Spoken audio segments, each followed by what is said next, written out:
جموں و کشمیر کے ضلع کلگام میں کورونا وائرس کے پیش نظر عید کی نماز عیدگاہ میں نہیں ادا کی گئی۔ عیدگاہ میں خاموشی رہی، اس وجہ سے بچے بھی گھر پر ہی رہے۔ اس سال بھی گھر پہ ہی عید بنائی۔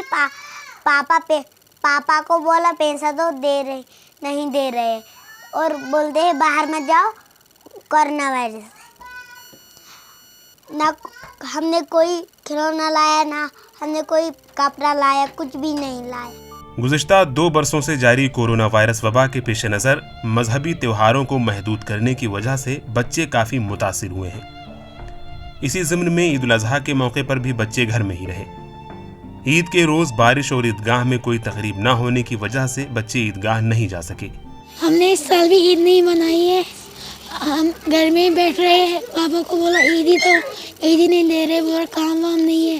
ہم نے اس سال گھر میں عید منائی، عید کا مزہ نہیں رہا اس سال میں، یہ عید بھی ہمیں فیکی لگی۔ بچوں کے مطابق کورونا وبا کی وجہ سے ان کے والدین کا کاروبار متاثر رہا، جس کی وجہ سے وہ نئے کپڑے بھی نہیں سلوا سکے اور نہ ہی انہیں زیادہ عیدی ملی۔